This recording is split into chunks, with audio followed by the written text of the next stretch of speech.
کیے.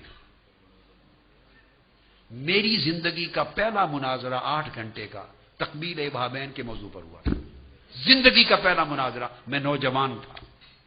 تینوں منصف علماء دیوبند کے فارغ التحصیل اور فاضل تھے. تینوں منصف. اور میں بڑا بے دھڑک کرتا تھا. کوئی منصف بن جائے پرواہ نہیں. وہ کہتے تھے یہ تینوں دوسرے مسلک کے ہیں, فیصلہ غلط دے دیں گے. اللہ اور اس کے رسول کے بھروسے پر کہتا تھا ان کے لیے میں ان کو کھلا چھوڑوں گا باندھے بغیر تو تب فیصلہ دیں گے. باندھ دینا انشاءاللہ. تینوں منصف دوسرے تھے. 8 گھنٹے مناظرہ ہوا. تینوں نے متفقہ فیصلہ انگوٹھے چومنے کے مستحب ہونے پر لکھ کر اعلان کیا. تینوں علماء دیوبند. دلائل میں گھیر لیا ان کو.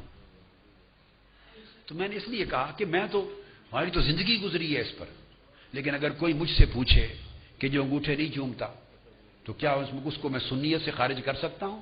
یہ خیانت اور بددیانتی ہوگی. چونکہ حدیث ضعیف سے ثابت ہے.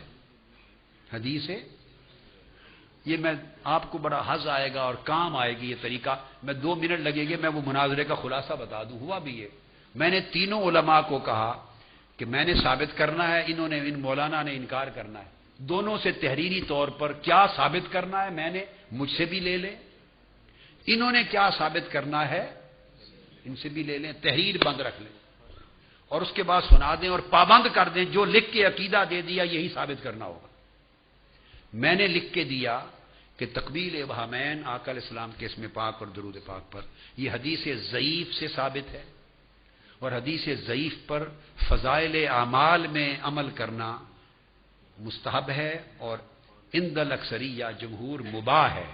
سو جو انگوٹھے چومے آقا کے اسم پاک پر عمل کرے اسے گناہ کوئی نہیں, اور جو نہ چومے اسے بھی گناہ کوئی نہیں. یہ جائز ہے. جس کا جی چاہے چومے, برکت ہے. اگر کوئی نہیں چومتا تو کو ترک واجب کا باعث. میں نے لکھ کے دے دیا. اب جو مولوی صاحب تھے انہوں نے لکھ کے دیا, انہوں نے میری چٹ پڑھی. اس مولوی صاحب کے بھی پڑھی جو مناظر تھے, انہوں نے لکھا تھا کہ انگوٹھے چومنا, انگوٹھے کے آگے بریکٹ میں لکھا تھا ٹھوٹ. اتنے زبان دراز گستاخ لوگوں کے اندر حیا نہیں رہتا. یاد رکھ, جو آقا علیہ السلام کا گستاخ ہو گیا اس کے اندر حیا نہیں رہتا, کیونکہ حیا ایمان کے ساتھ ہوتا ہے. جسے آقا کا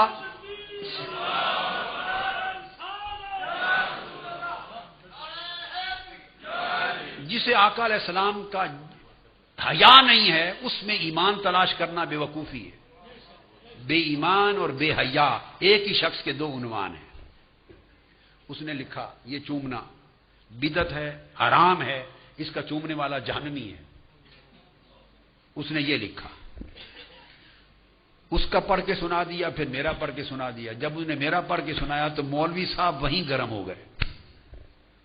ان کی تو موت واقع ہو گئی. میں تو مناظرے کا اینڈ بھی دیکھ رہا تھا.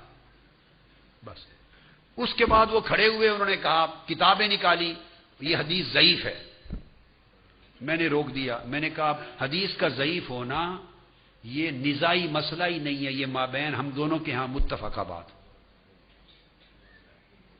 وہ جو کتاب اٹھائیں ثابت کرنا چاہتے تھے کہ یہ حدیث ضعیف ہے. میں نے دعویٰ میں لکھ کے دے دیا. تو میں نے کہا اس پر تو کوئی مناظرہ ہی نہیں ہے, میں نے خود لکھا ہے ہاں حدیث ضعیف ہے, اسے ثابت کرنے کی ضرورت نہیں. اب اس کے پاس پورے 8 گھنٹے کے لیے مناظرے کا کرنے کا کچھ بچا ہی نہیں. اس نے ثابت یہ کرنا تھا کہ ضعیف ہے. میں نے دعوے میں لکھ دیا ہاں حدیث ضعیف ہے. اب آگے لکھا تھا حدیث ضعیف پر عمل کرنا فضائل میں یا فضائل اعمال میں جائز ہے. میں نے کہا اس پر مناظرہ ہوگا. میں اصول حدیث کی کتب سے ثابت کروں گا کہ ضعیف حدیث پر عمل کرنا جائز ہے, یہ ثابت کریں کہ جائز نہیں ہے, اور یہ ثابت کریں کہ یہ بدعت ہے, حرام ہے اور باعث جہنم ہے. ثابت کریں. میں ثابت کروں گا مباح ہے اور مستحب ہے. 8 گھنٹے. اب ان کے پاس کچھ بچا نہیں, بس ایسے ہی وہ پریشان رہے.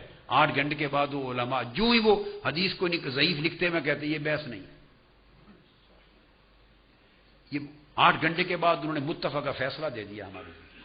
اسی طرح ایک مناظرہ وہ زمانہ تھا نور و بشر پہ ہوا. ہم نے یہ ساری وادیاں چک سواری صاحب والی عبور کی ہوئی ہیں.